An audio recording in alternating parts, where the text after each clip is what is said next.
24 घंटा 24/7 ये लगातार टेलीविज़न पे अपने दिखा रहा था कि जजमेंट आने वाला है और वो बहुत अच्छा होगा और हम सबको वो एक्सेप्ट करना होगा, बल्कि ज़मीन पे बाकायदा आरएसएस की संस्थाएं अलग अलग जगह जाके मीटिंग्स कर रही थी पूरे हिंदुस्तान में,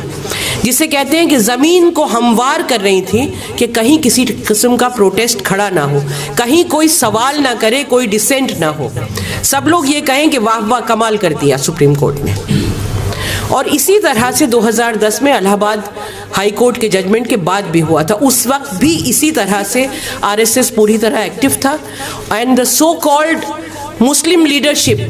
जो उनके साथ अलग अलग जगहों पे मीटिंग्स कर रही थी और ये कह रही थी कि हम इसके खिलाफ कोई आवाज़ नहीं उठाएंगे। आखिरी बात ये कि जजमेंट के बाद पहले जो पूरी ज़मीन हमवार की गई, उसके बाद भी जिस तरह से ख़ास तौर से कुछ जो रिलीजियस गुरुज कहलाते हैं, चाहे वो इधर के हों या उधर के हों, हिंदू मुस्लिम दोनों, उनको जिस तरह बुला के अजीत डोवल के घर में मीटिंग की गई और पूरा जो तमाशा हुआ और वहाँ पे वो जो अपना सर झुका के ये कह के आए कि हम आपके साथ हैं और हम पूरे हिंदुस्तान में इस बात को फैलाएंगे कि ये जजमेंट जो है वो बहुत अच्छा है और ये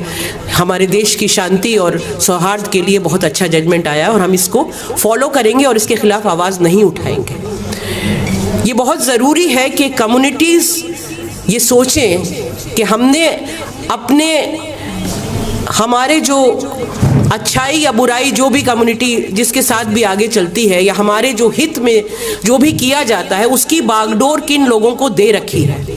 कौन से लोग हैं जिनको हमने डिक्लेयर कर दिया है कि ये मुस्लिम कम्युनिटी के लीडर हैं और ये हिंदू कम्युनिटी के लीडर हैं, जो जाके एक ऐसा हादसा जो कॉन्स्टिट्यूशन पे हमला था, जो हमारी सेंसिबिलिटीज़ पे हमला था, जो हमारे भाईचारे पे हमला था, उस फैसले के हित में जाके वो खड़े हो जाते हैं और सरकार से जाके हाथ मिलाते हैं और उसके बाद उसी माहौल बनाने की अपील करते हैं जिस माहौल में कोई भी सवाल खड़ा ना करे। तो मेरा मानना ये है कि हमारा जो रोल है एक सिविल सोसाइटी का,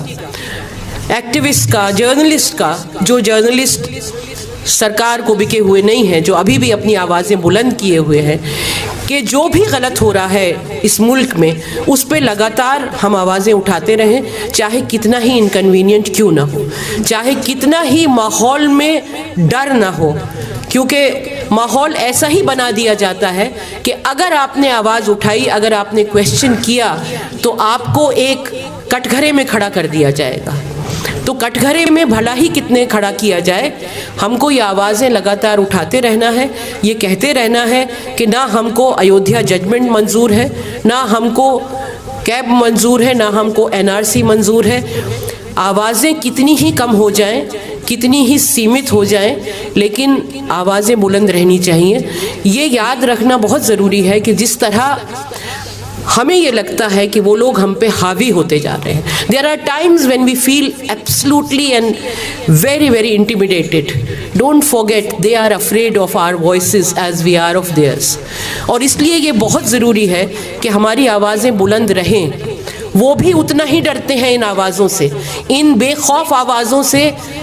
जिनको हमने ये समझ लिया है कि उन्होंने हमारे मुल्क पर कब्ज़ा कर लिया है। आज भी वो हार सकते हैं अगर ये आवाज़ें बेखौफ इसी तरह उठती रहें, सवाल करती रहें और ये उन्हें बताती रहें कि आप जितने भी कुकर्म करें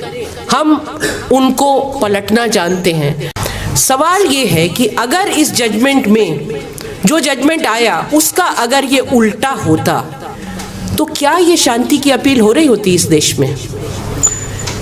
क्या वीएचपी, आरएसएस, बजरंग दल, शिवसेना ये कह रही होती कि जजमेंट कोई भी आए हमें मंजूर होगा? ये बात बिल्कुल साफ है कि सरकार और ये सारी संस्थाएं ये बहुत अच्छी तरह जानती थी कि क्या जजमेंट आने वाला है, क्योंकि अगर जजमेंट ये आता कि राम मंदिर को जगह नहीं दी जा सकती तो हर तरफ से ये आवाज़ें आ रही होती कि हम तो कुछ भी कर लो, हम तो वहीं बनाएंगे। और ऐसा पहले भी हम 10 बार देख चुके हैं। तो ये कौन से हालात हैं जब कि सुप्रीम कोर्ट जिस दिन अनाउंस करता है जजमेंट, उससे पहले ही सारे मुल्क में हवा होती है कि जजमेंट किधर का आने वाला है। और और उसके खिलाफ किसी को भी आवाज़ उठाने की इजाज़त नहीं दी जाती। मेरा मानना है कि जिस तरह से एक शांति थी, जिस तरह से एक चुप्पी थी, उस चुप्पी को तोड़ने के लिए बहुत ज़रूरी था कि आवाज़ें उठें। और जाहिर है कि हम जो नेशनल मीडिया है उससे तो हम ना कुछ एक्सपेक्ट करते हैं और ना करना भी चाहिए। एक तरफ ये कहना कि हम जो फैसला है वो किसी फेथ की बेसिस पे नहीं कर रहे हैं, किसी रिलीजन की बेसिस पे नहीं कर रहे हैं, और कोर्ट फैसला एविडेंस की बेसिस पे देता है, और उसके बाद ये कहना कि मुसलमान अपना एक्सक्लूसिव राइट जो है वो प्रूव नहीं कर पाए, और फिर प्रोबेबिलिटी के ऊपर उसको दूसरी साइड को पूरी ज़मीन दे देना, तो ये अपने आप में उसमें बहुत बड़ा अंतर्विरोध है कि एक वक्त आप कह रहे हैं कि ये सारा फैसला जो है वो एविडेंस के ऊपर होगा। ये भी रिकॉर्ड हो रहा है कि वहाँ पे कोई स्ट्रक्चर था, लेकिन ये नहीं मालूम, इसके कोई प्रूफ नहीं है कि उस स्ट्रक्चर को तोड़ा गया और तोड़ने के बाद वहाँ पे बाबरी मस्जिद बनाई गई। ये भी कहा जा रहा है कि इलीगली तोड़ा गया बाबरी मस्जिद को, ये भी कहा जा रहा है कि इलीगली उसके अंदर 1949 में मूर्तियाँ रखी गईं। ये सब कुछ इलीगल हुआ, और उसके बाद आप ये कह रहे हैं कि इसकी ज़्यादा प्रोबेबिलिटी है कि यहाँ पे हिंदुओं का ज़्यादा हक हो। और इस सारे मसले को एक बहुत ही